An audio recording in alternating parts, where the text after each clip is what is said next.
show for the great debaters, the high-end fashion and paper chasers. But some seem cool, some ain't your favorite. Time to talk about it, baby, gon' just say it. I got questions. So today, man, I got my guy in here, my DJ, my travel DJ.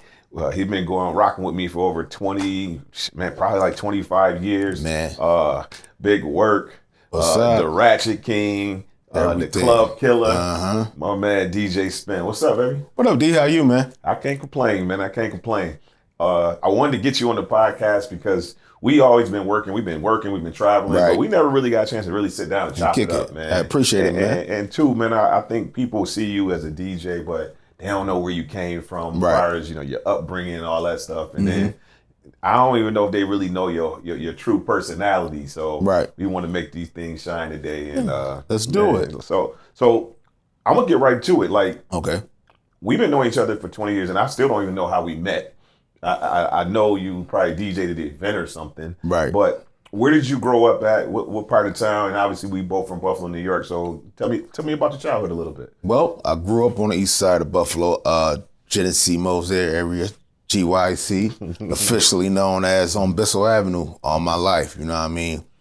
Actually, when I was born on the west side. So right before I turned 1 year old, my parents moved on the east side to on Bissell Avenue. My pops bought a house, and I still own that house to this day. Oh, wow. I still live in that house. So he moved there, and I've been on Bissell for my upbringing for the most part of my life. So that's where I've been. That's where I reside. Okay, cool. So you grew up with your mom and pops? Mom and pops, yep. Okay. And how was your childhood? Like, how was, Little Big Work? I mean, it was, like how anybody was growing up on the east side. I was just fortunate to have both of my parents with me.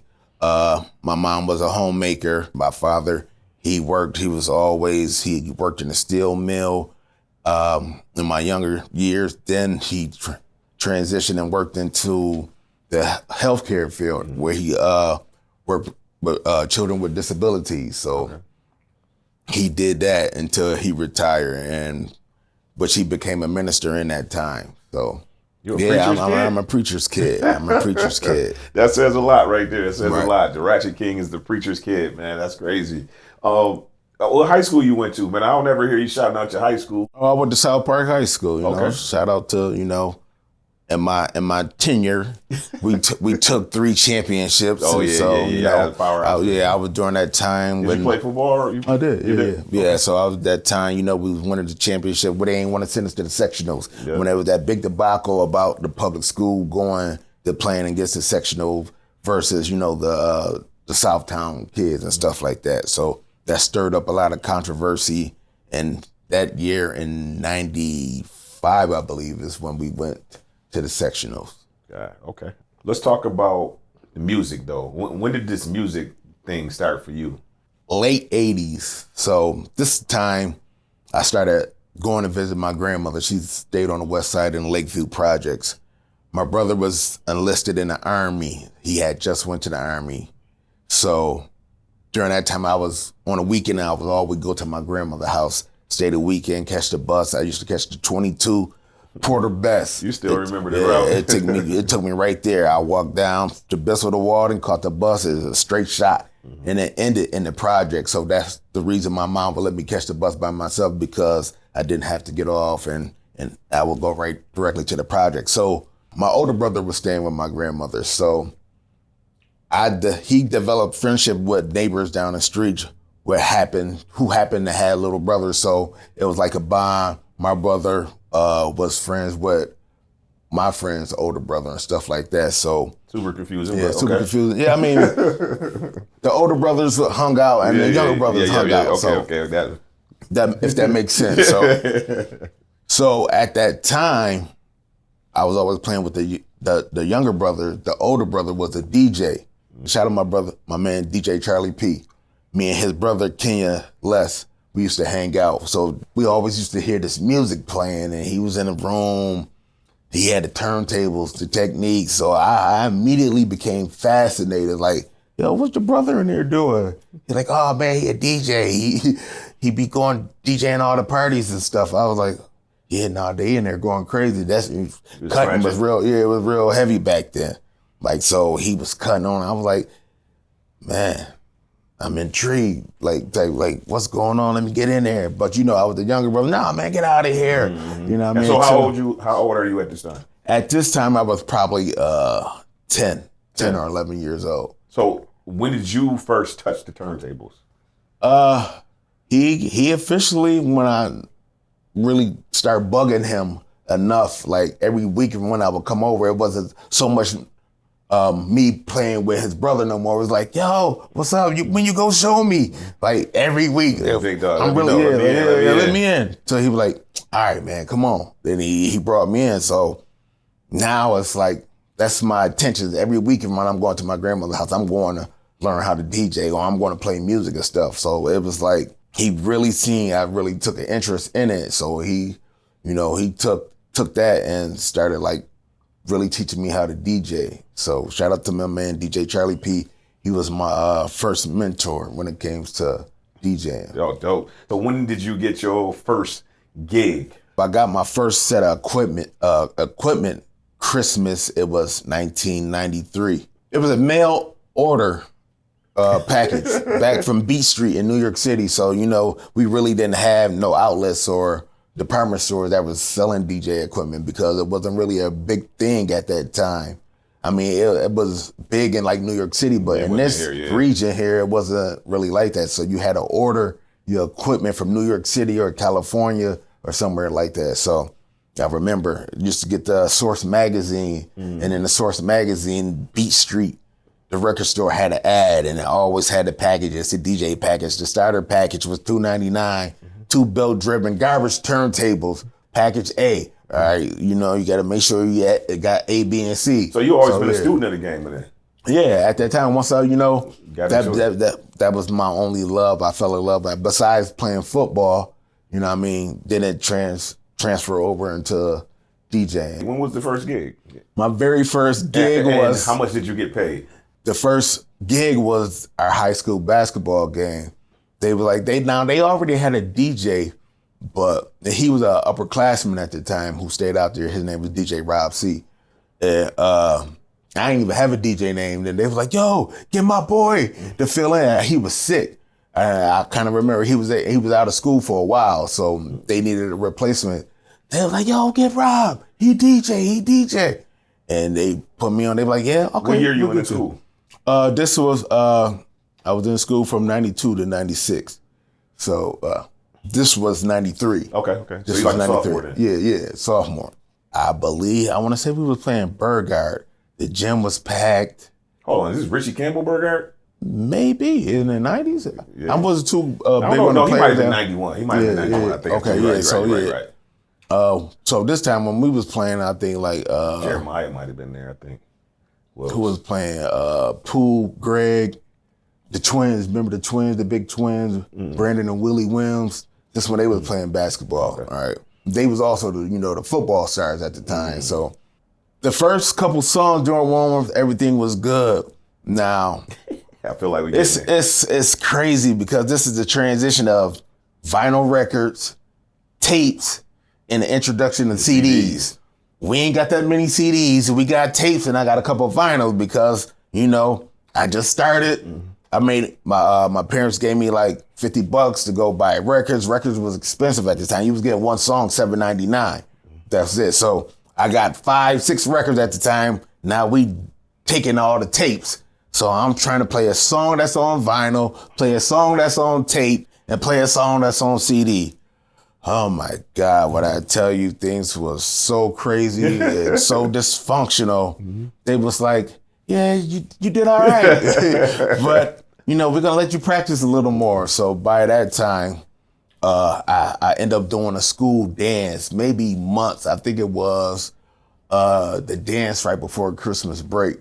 I had all the bangers. So at this time, this one, Luke was hot. I played the dirty version because there wasn't no clean version at the time. Oh man, the party was over after that. And it was crazy because everybody went crazy. The students went crazy. Everybody started dancing. The principal ran over. No, that's it. Turn it off. party over. So you know I'm a teacher, so I can imagine right now a high school dance and they playing Sexy Red, the real version. Right. So it was wild. Yeah. We thought we could have got away with it, but you know, as the chaperone, they listening for things like that.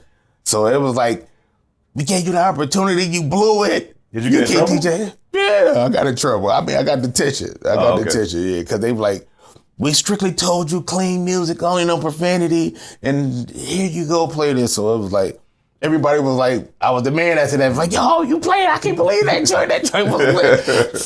But because they didn't really catch on, because if I Wanna Rock, it's probably a good 30, 45 seconds in before he started cussing, the beat playing and the music. So everybody going crazy. Yeah. That's dope, man. So when was your first paid gig? The Guilford Hall. How old were you? I probably was 19 at that time. Because, you know, during those times, I wasn't out doing no gigs. I was just really still in the house practicing my craft. By now, this time, I hooked up with DJ Warlock and DJ Papa.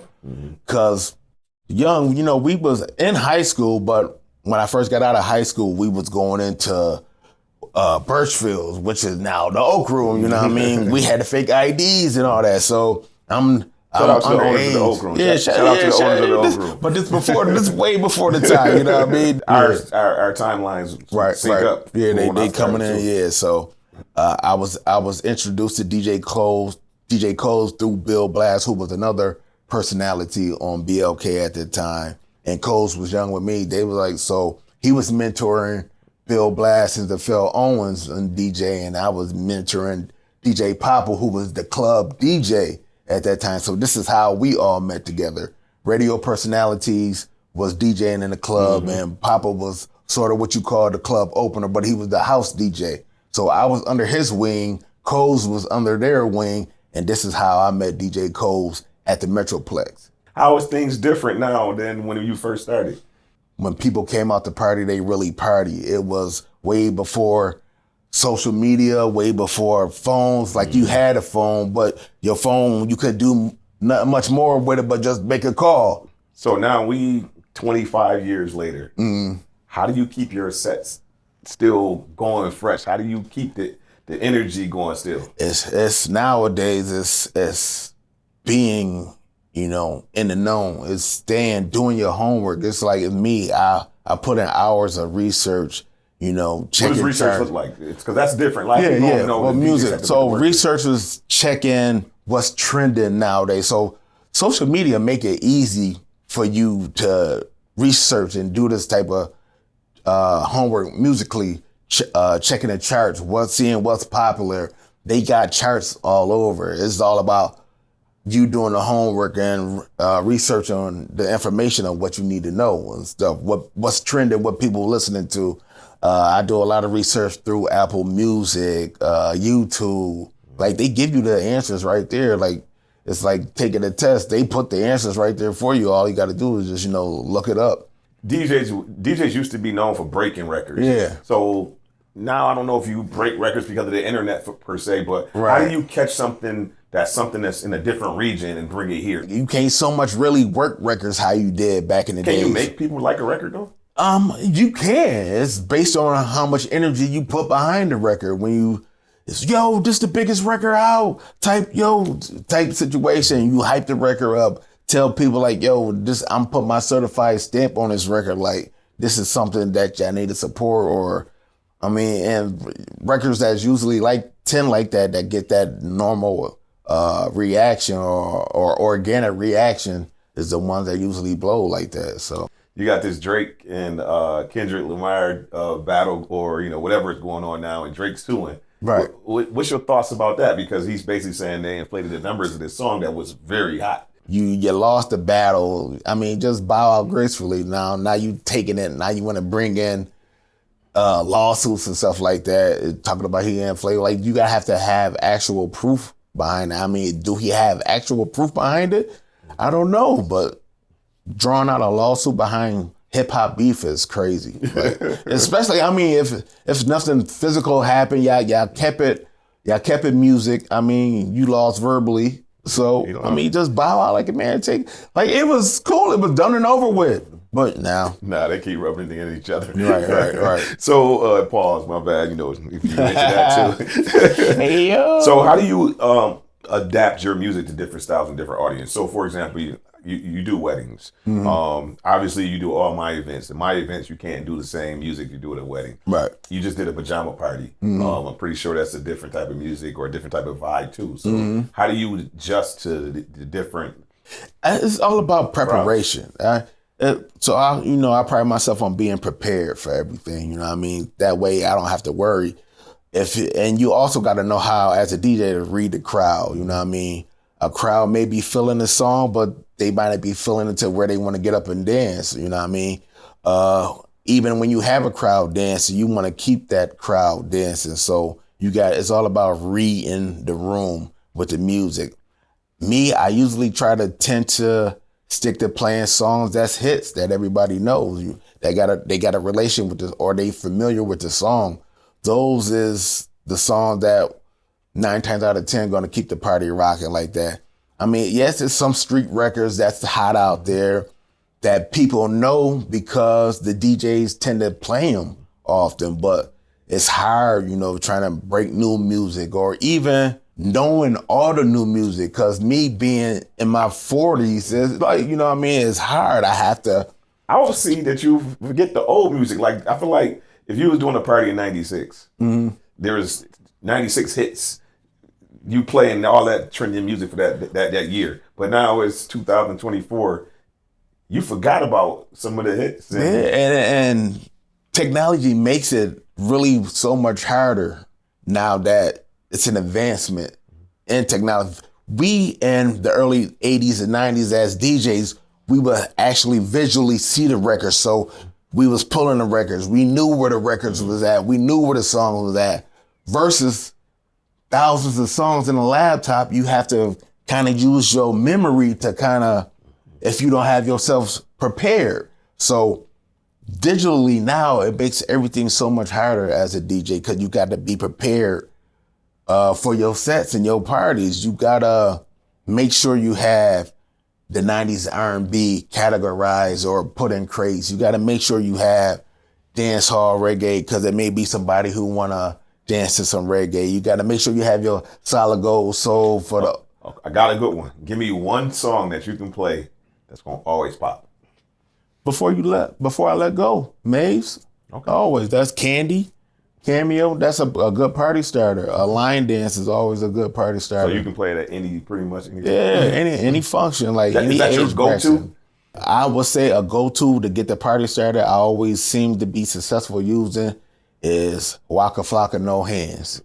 No Hands is a great song to get the energy going, get people up dancing. That's crazy because that's a universal song that for every demographic. Which is crazy with the title. Even older people are familiar with No Hands. Once they hear the song, they know that's a good song. So I mean, that's a good song for any type of demographic or party because it's like you said, a universal song.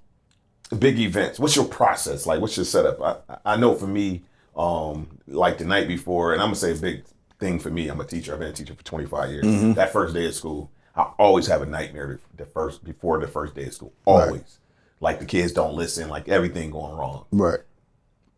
But then I have my process of how I operate and how I make sure everything works. Mm-hmm. What's your process for preparing for a big event For a big event. Okay, so let's take the Black Party, for instance. That's a big event on a scale to where, it's thousands of people in the room. So my process is being prepared mentally and, musically. Mm-hmm. I want to make sure I got my music covered to how I want to take the party, how I want the party to, go on a musical journey.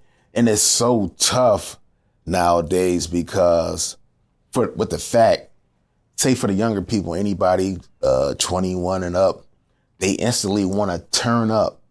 They don't want to enjoy the musical journey of, the process of a party. Taking a party from 7 to 9 to 10, you know what I mean? They want to instantly, and they don't respect the DJ how people did, in the early 2000s. They know the party going to get there they know we warming up the set. They know we playing older joints until people get in the party.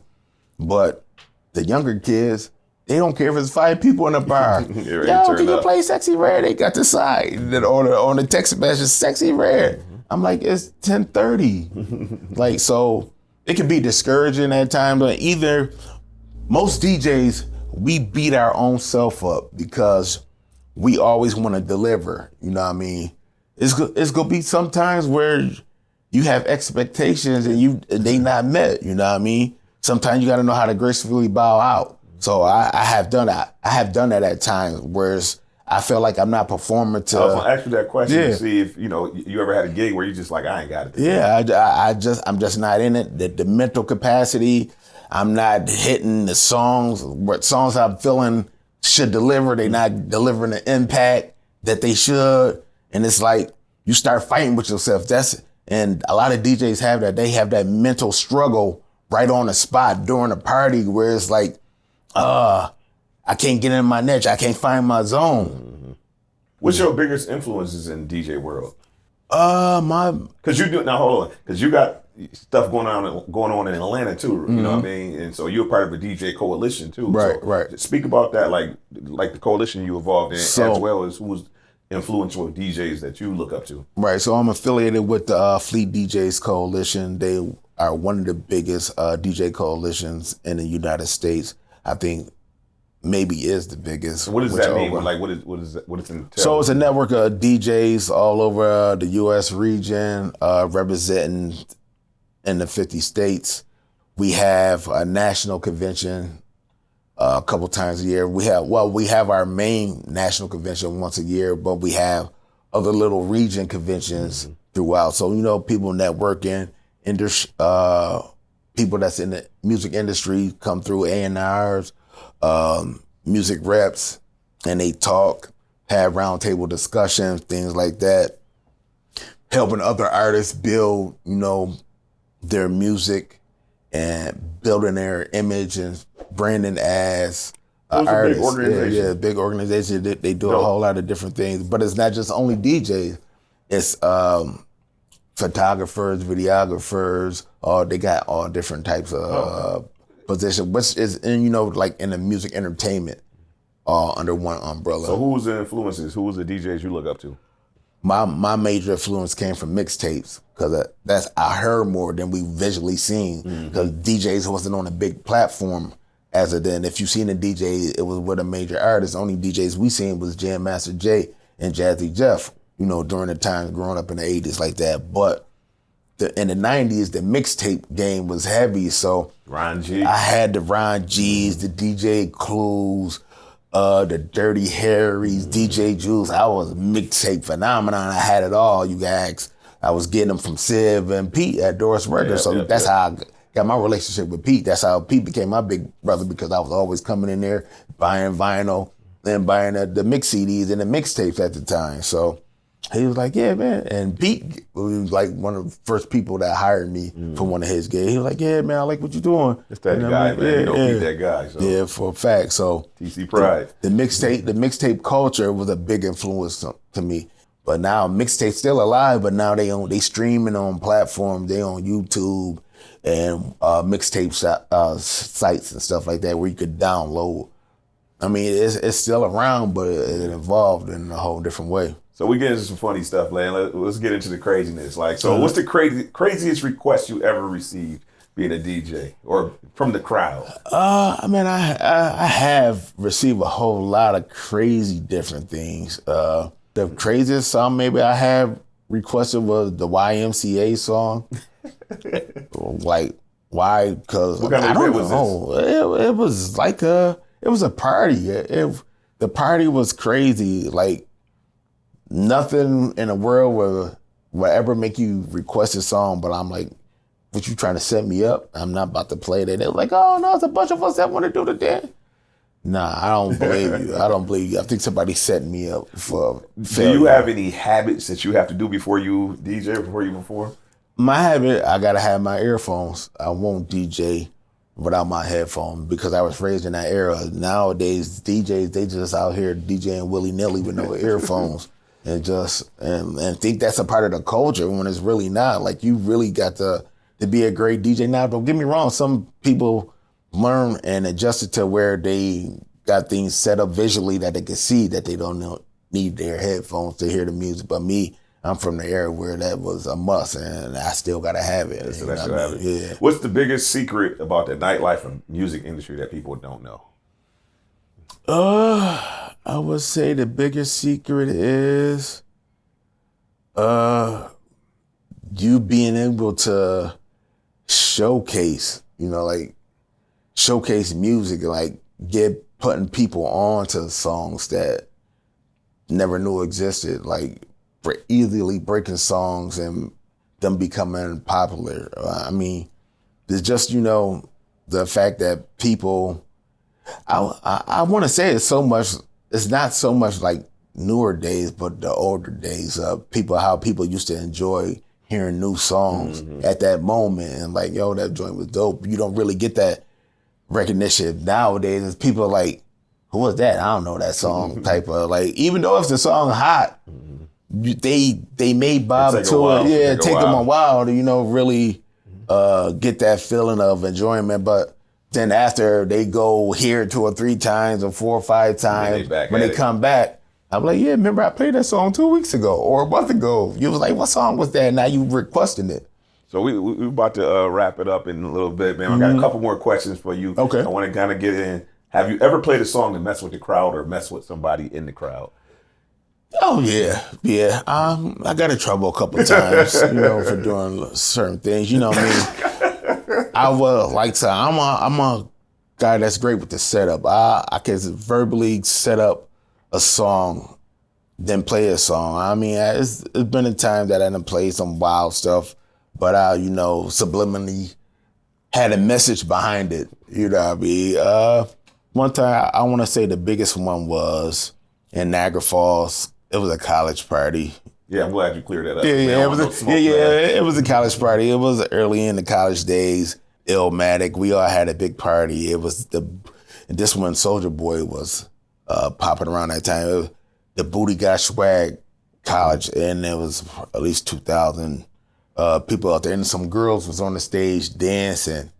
So one of the girls happened to come on her menstrual cycle while she was dancing on stage and started bleeding on stage. But it was, a kind of situation to where she got kind of arrogant because we was trying to tell her privately, hey, you got to get off the stage. Like we didn't embarrass her, but then she got rude with us on the stage. Like, nah, at this time I'm in front of the mic. So type of situation. And I'm like, you know what I mean? Like, she want to be nasty and rude, like, type of stuff. Like, yo, you bleeding on the stage, you got to get out of here type situation. Did you regret that?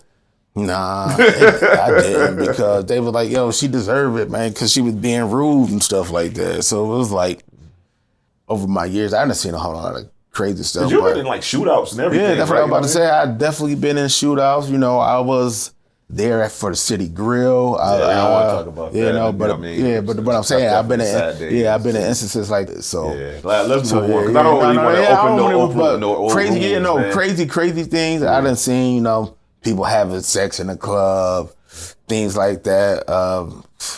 They can't get nothing crazier than that. All types of sexual gestures in the club.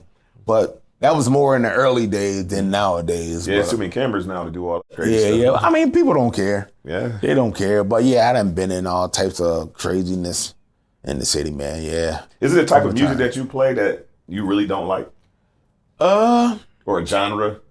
Maybe EDM. I don't play that often, but I gotta have it. But I don't really care for it because it's like the same drum pattern repeatedly over and over and no words. So it's just crazy. Yeah.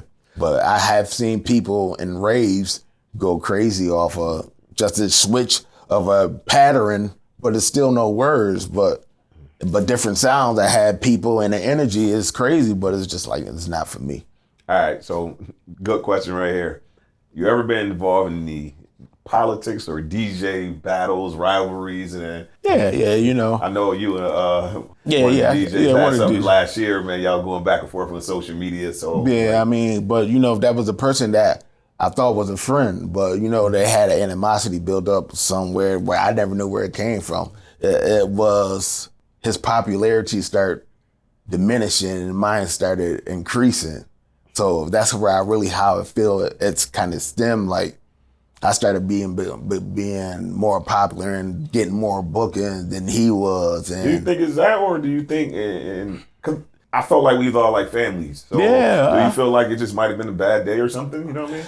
I really don't know. I haven't had a conversation. Yeah, since. not in a real. We try to have one, but then again, when you think things are smoothed over, here come the ill feelings again, and the distancing and the standoffish type of stuff. So you know, but it's not only just me. It's more than one DJ that this one DJ has these feelings with. It's not like just it's multiple DJs that he's very offish with now. So I look at it as more of a him problem than me problem. I don't really have no problem. I don't have no ill feelings towards the guy or nothing like that. You know, I wish him the best. But you know what I mean? It was a times when, you know, he reached out to me and I helped him, you know what I mean, do some things to get him back into the game, you know what I mean? Because me, being a humble person that I am, I'm always willing to help somebody and look out the next man, you know what I mean? Because I love to see other DJs, you know, progress and, you know, be successful in this field. Because people don't understand, it's really hard work, you know what I mean? DJing is more than to just playing music and stuff like that. It's how you play the music. It's how the music that you play make people feel in that moment and things like that. And that takes, you know, practice. It takes a lot of hard work and, you know, you being a master to your craft. I hope y'all get a chance to sit down and iron those things out. I'm with it, man. I'm with it. You know what I mean? That's our guy, man. So I definitely don't want it to be any bad blood. Yeah. But I know y'all was going back and forth last year. You know, some of the jokes, but sometimes some of it was the cool, crowd but get then, into it and they take things. Yeah, a little bit take it extra, to man. somewhere it should have never went to in the first place. But What's the worst mistake you ever made DJing or during a gig? I You want went home kicking yourself. I want to say mechanical errors and stuff like that, like, or equipment errors like that. It was a time that I blew a speaker and I only brought one speaker. Yeah. So now I gotta go run and get a speaker. Now the party is dead because it ain't had no music for an hour. So, you know, little mistakes I try to, you know, always try to cover myself. Now I'm good with make sure I got everything that I need plus, you know what I mean? So I'm always gonna have an extra speaker when I gotta go do a gig. I'm always gonna have my backup hard drive just in case I have a computer error or a computer malfunction. I got like 4 extra laptops just in case. Laptop die out, things like that. So I learn from these mistakes that happened before to where I don't want them to happen again. Like losing music on my hard drive. I was once a DJ who was like, oh man, that ain't gonna never happen to me. I had all my music on my laptop. Then one day, kapoof, I lost all my music. That was like probably one of the saddest days of my life. Like really, because it's like everything you work hard for. Trust me, man. I'm a graphic designer. I lost everything at one point. I had to pay all this money, send it, ship it. Yeah, so it hurts. It hurts. Like, man, you had the perfect crate that you've been building off of for years with songs just gone. Like I really cried real tears. Like I can't believe I gotta put this back together. And so now that's also giving you, now you gotta miss gigs because now you gotta get your music back in order. You gotta start recovering all this stuff. Now you can't DJ. Now you gotta give up a gig and pass it on to somebody else. Man, and I just had a friend who recently went through this. Like I said, I've been telling you for a long time. Now you see, this stuff really happened. Back your music up. This is your soul. And this is your soul thing that you need to keep your business flourishing. Yeah, you gotta make sure you have this secure. Like so I have 2 to 3 backups. It's time for me to back up my hard drive again because I haven't did it in a month. So I usually do it once a month just so I don't have this mistake. It's a worse feeling that you want to have. Then, so it comes back to a thing with DJs always asking me, yo, let me get your hard drive, let me get your music. And I'm so real reluctant of giving mine because people don't understand the hard work and dedication I put in it. I just can't. And I tell them this, like, I just can't give you my hard work that I've been doing for years. It's cool. You can have the music because you're not going to play it the way I did. But it's also, I'm not going to give you the access of the things that I put, dedication, hours into and just hand it over to So people are like, oh man, I definitely think people holding out. Understand the amount of work that goes into it, and then the years of experience. People pay you because you have 20 plus years of experience. Right. I got 3 more questions. All right, cool. So one of the things that tripped me out about DJs and I had to laugh is when people request songs. Mm-hmm. So what's your process when people request? Do you ignore requests? Have you ever ignored requests because you ain't like the person or? No, not so much not liking the person. I have ignored requests due to the vibe that was being on the dance floor at that time or the energy that was in the room. Mm-hmm. People always come ask off the wall songs that's not even going with the tempo of the music that I'm playing or the energy of the party. Like how we turned up and you come and asking me to slow the party down for a slow song. Can you play SZA? So I'm like, yeah, but we'll get to that. Or they asking for. So does it bother you or at all? It don't. I just tell people I'll get to it if I can. You know what I mean? But sometimes people give requests. That's a good request that can help me out. Mm-hmm. Oh yeah. All right. Yeah. Let's take the party there. You know what I mean? Oh yeah. That's a good song. I'm gonna get it in. So you're open to it? I'm open to it. I'm never against, but I'm against. So once you take one request, people feel it's all right to keep coming back 2 or 3 times. And at that point, I tell people, all right, I gave you one request, but I ain't no jukebox. If you want me to, you want to treat me like a jukebox, you got to pay me like a jukebox. You know what I mean? Man, you just triggered. You triggered. Yeah. So 2 more questions, and then we can get you out of here. I know you got to go to pay. So one of my pet peeves that bothers me about all these industries, whether it's the videography, photography, music, entertainment in general, is the pay levels in DJs. Like, so you have your rate, but then you have a DJ who might charge $100 for something that you would do for $500, and it kind of lowers the value, especially in a small market like Buffalo. So is there any way that the DJs can get together, or do y'all ever have these conversations? Well, we have a small, really pretty cool coalition with the Western New York DJs. We have a chat that we talking every day. We got a Facebook Messenger chat, and we have been over the last couple of months having these DJ cafes every 2 weeks at. It's been most recently been at Aloha Crab the last couple of months. Louis opened up the doors for the DJs to come, network with each other, because we came to the point where it's like we can't be bumping heads with each other. We got to set a standard for each other so we all could get paid respectively. You know what I mean?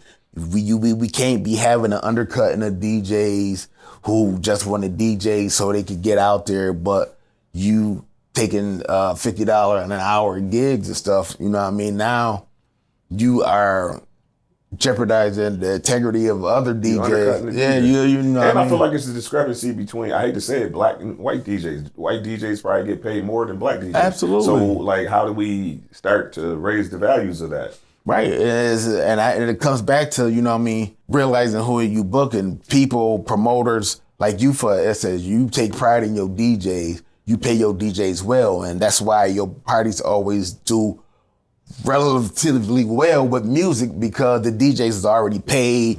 You know what I mean? We could go perform, and it's going to be good energy, good vibes. Some promoters, they don't care about the aspect of the DJ. They just know they got to have a DJ there to play music. I guess that's where the DJs set the tone, because if it's a certain price structure, they can't get away with it. Right. They can't.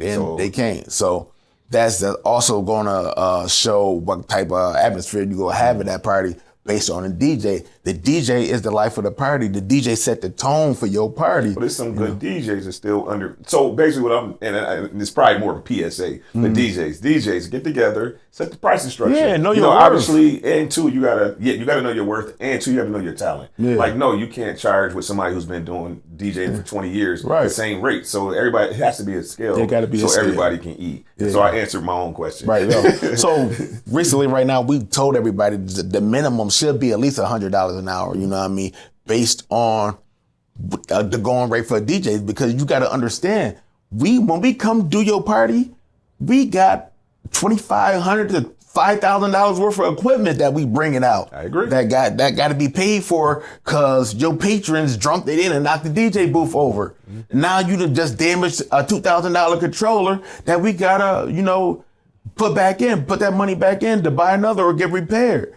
Like, people don't understand. So that's where the value of DJ rates come from, because we got to bring this stuff out. We got to set it up. I agree 1,000%. We got to utilize it. We got to bang it out. Then we got to pack it up again. And it's a lot of wear and tear. Last question. And we going to wrap it up with my man, DJ Spin. Mm-hmm. I Got Questions podcast. Been 25 years in the game, 25 years plus. What would you tell the 19-year-old Spin? I would tell the 19-year-old Spin to pursue your dreams at that time when you feel like you want to do them. Like, I was reluctant. So this is the thing, and I've been telling this story lately. My older brother, he moved to Atlanta 20 plus years ago.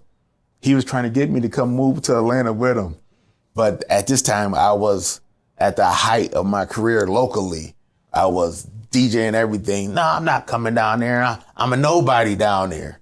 I'm not coming to pursue my dreams of being a DJ starting over after I done reached a level of comfortable and stardom here locally. No, I'm not doing that. But if you really want to chase your dreams, I would have had to get out of there. Ain't no telling where I would have been now, because now I see 20 years later, I end up going to Atlanta, where I'm not said I wasn't coming to.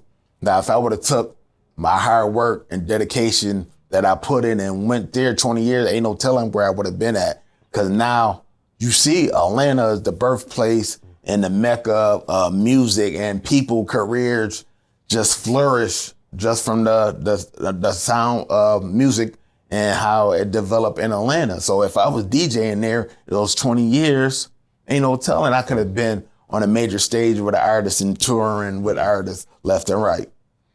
So I would tell the young DJ, chase your dreams, man. Don't let nobody tell you you can't do it. Just chase your goals, man. Do it. You heard it first. You heard it here. Yes, I got sir. questions. DJ Spin. Holla at you. Right. True. I got questions. A show for the great debaters, the high-end fashion and paper chasers.